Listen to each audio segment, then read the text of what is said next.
Let me start with a question that might sting a bit. What have you sacrificed today? Because make no mistake, you're sacrificing something right now, whether you realize it or not. Love and legacy as sacrifices for progress. An interesting proposition, isn't it? Or perhaps a convenient lie we tell ourselves to justify the emptiness that grows as we chase the next shiny object, the next promotion, the next technological marvel. Let's be brutally honest here. Most of you watching are making sacrifices daily without even the dignity of acknowledging them. You're trading precious hours of your life, hours you'll never get back. For what? A paycheck that barely covers your expenses. The illusion of career advancement.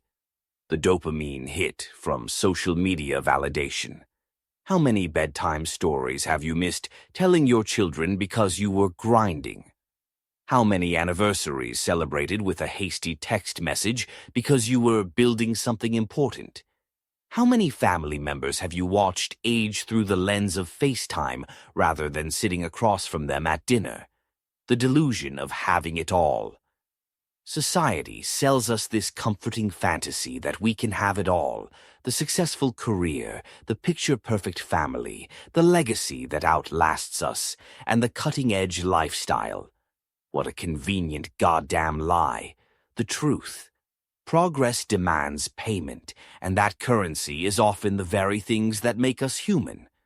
The deeper connections, the moments of genuine presence, the ability to look back at your life without wondering if it was all just a hamster wheel disguised as ambition.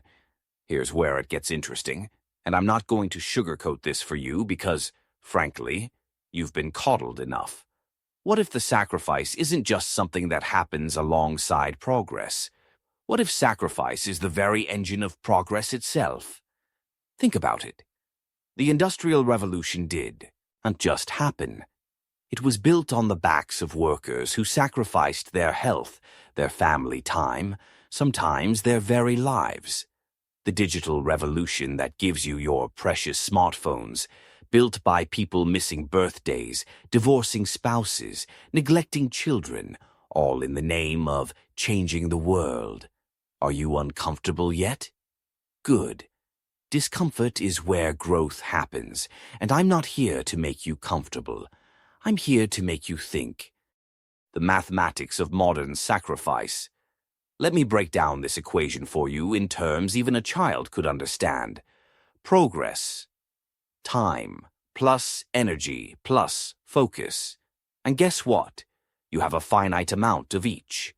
Every hour you spend disrupting an industry or optimizing your workflow is an hour you're not spending building memories with the people who actually care about you. Every mental calorie burned on solving work problems is energy not invested in solving the problems in your relationships. But I'm securing my family's future, you protest. Are you really?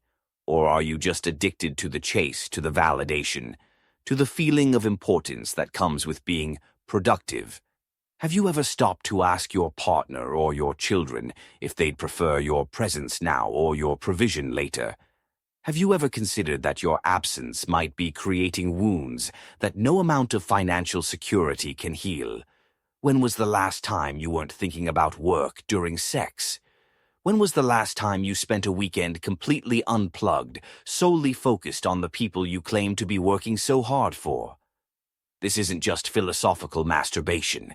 This is the reality of our collective delusion. We're sacrificing the present on the altar of a future that may never arrive in the form we expect it to. The legacy paradox. Now let's talk about legacy, this grand idea that somehow justifies our neglect of the present. What exactly is this legacy you're so desperately trying to build? For most of you watching, your legacy will be forgotten within 2 generations.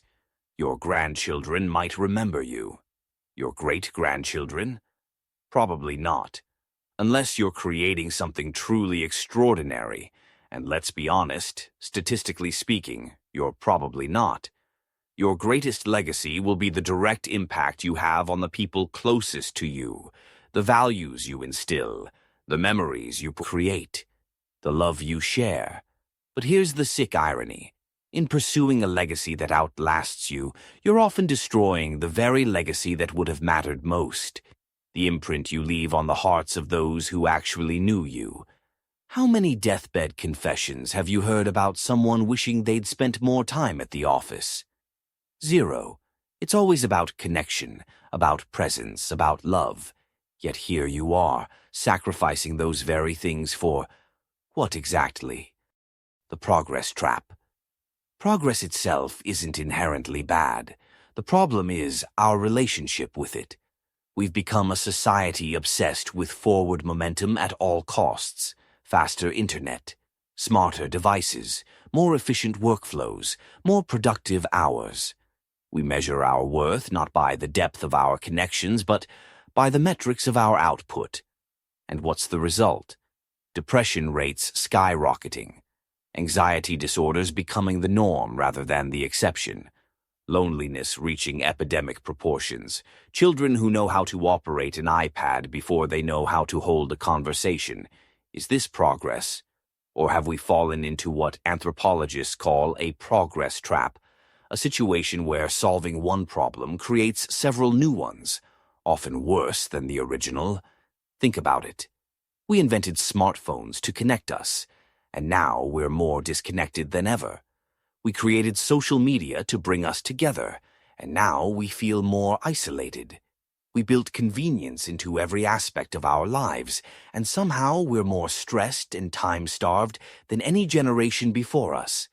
Are you really progressing, or are you just running faster on the same hamster wheel?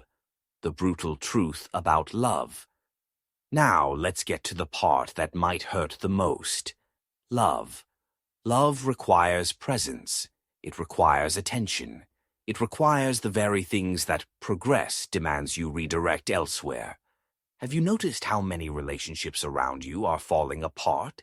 How many marriages end because one or both partners were too focused on their career? How many children grow up feeling like they're competing with a laptop for their parents' attention? The data doesn't lie. Divorce rates, depression in children, the epidemic of loneliness. These aren't just random societal trends. They're the direct results of our collective decision to prioritize progress over presence. And here's the kicker. We know this. Deep down, we all know this. Yet we continue making the same sacrifices, chasing the same illusions, telling ourselves the same lies. Why? Because admitting the truth would require changing, and change is hard. It's much easier to keep sacrificing love on the altar of progress than to question whether the altar itself is built on quicksand. The addiction to achievement. Let's call this what it really is, an addiction. We're addicted to achievement, to the dopamine hit of completing tasks, to the validation that comes from external success. Like any addiction, it promises relief, but delivers dependency. It promises fulfillment, but leaves us empty. It promises connection. Just one more promotion and I'll have time for my family, but only creates greater distance. And like any addiction, the first step to recovery is admitting you have a problem. So I'll ask you directly, do you have a problem? Are you sacrificing the things that actually matter for the things that merely appear to matter? If you're feeling defensive right now, that's normal. Addicts always get defensive when their substance of choice is threatened. The radical alternative. What if, and this might sound absolutely insane in our productivity-obsessed culture, what if progress isn't worth the sacrifice of love and legacy? What if the most progressive thing you could do today is to close your laptop, put down your phone, and be fully present with someone you love? What if true progress isn't measured in GDP or technological advancement or market disruption, but in the depth of human connection, in the quality of our relationships, in our capacity for empathy and presence? This isn't some hippie kumbaya bullshit. This is the hard truth that our ancestors understood intuitively before we became intoxicated with the religion of endless growth and technological salvation. They knew that a life well lived isn't measured by what you produce, but by how you love. Not by what you achieve, but by who you become. Not by the legacy you leave to strangers, but by the impact you have on those closest to you. The real cost analysis. Let's do some math that actually matters. The average person will spend about 90,000 hours working in their lifetime. That's about 1/3 of your adult waking hours. Add in commuting, thinking about work, preparing for work, recovering from work, and you're looking at closer to half of your conscious life. Now, how many hours will you spend in deep, meaningful connection with the people you love? For most people, it's a fraction of that work number. Does that allocation reflect your actual values? Or have you been sold a value system that benefits systems and institutions at the expense of your humanity? I'm not suggesting you quit your job and live in a commune, though for some of you that might actually be an improvement. I'm suggesting that you take a cold, hard look at the sacrifices you're making and ask if they align with what actually matters to you. Because here's the brutal truth. On your deathbed, your professional achievements will feel hollow if you've sacrificed your relationships to get there. Your technological gadgets will seem meaningless if you've traded genuine human connection for digital convenience. The personal revolution. What would a life look like if you refused to sacrifice love and legacy for the false god of progress? It might mean making less money. It might mean having a less impressive job title. It might mean having fewer followers or subscribers or whatever metric of digital validation you've been chasing. But it might also mean being fully present at dinner with your family. It might mean knowing your children deeply, rather than just providing for them financially. It might mean building a relationship with your partner that actually fulfills both of you, rather than exists as a convenient arrangement. Is that not progress? Is that not the most radical act of rebellion against a system that wants to reduce you to your productive output? The most progressive thing you can do in a society that values productivity above all else is to prioritize connection, to value being over doing, to measure success not by what you accumulate, but by what you give away. The courage to choose differently. This isn't easy. Making different choices requires courage. It requires swimming against the cultural current. It requires disappointing people who expect you to sacrifice everything for their definition of success. It requires looking at your schedule and ruthlessly eliminating anything that doesn't align with your actual values, not the values that have been programmed into you by a system that benefits from your sacrifice. It requires saying no to opportunities that would look impressive on paper, but would cost you the things that actually matter. It requires the courage to be average in the eyes of a sick society, so that you can be extraordinary in the ways that truly count. The truth about progress. True progress isn't just about moving forward, it's about moving in the right direction. A society that advances technologically while regressing in human connection isn't actually progressing. It's just running faster toward a cliff.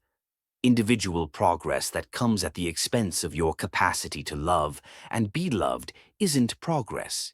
It's a sophisticated form of self-harm. We need to reclaim the definition of progress. To insist that any step forward that costs us our humanity isn't a step worth taking. To demand that the technologies and systems we create serve human flourishing rather than diminish it. The challenge. So here's my challenge to you. For 1 week, just 7 days, I want you to flip the script. Instead of sacrificing love and legacy for progress, sacrifice progress for love and legacy. Turn off notifications. Set boundaries around work.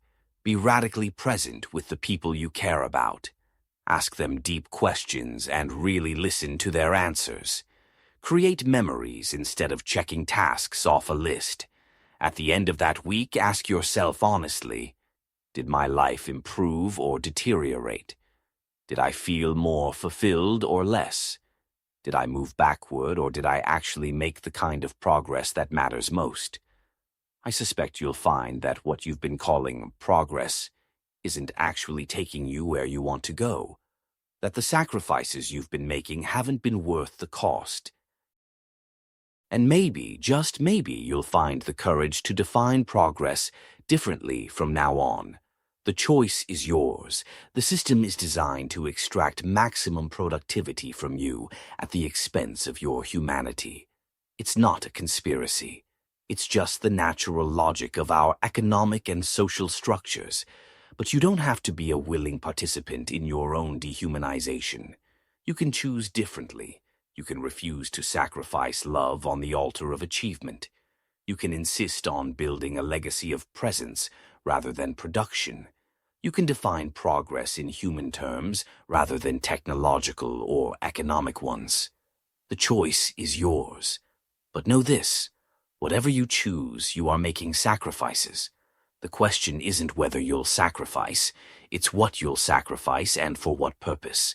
Choose wisely, because unlike the latest smartphone or career opportunity, some things, once sacrificed, can never be recovered. If this video resonated with you, if it challenged you or made you uncomfortable in the right ways, share it with someone who needs to hear this message. Leave a comment about what you're choosing to prioritize starting today. Because maybe, just maybe, the most progressive thing we can do is to start a revolution of presence, of connection, of love. A revolution against the forces that would have us sacrifice our humanity on the altar of endless growth. The sacrifice game is rigged. It's time we stopped playing by its rules.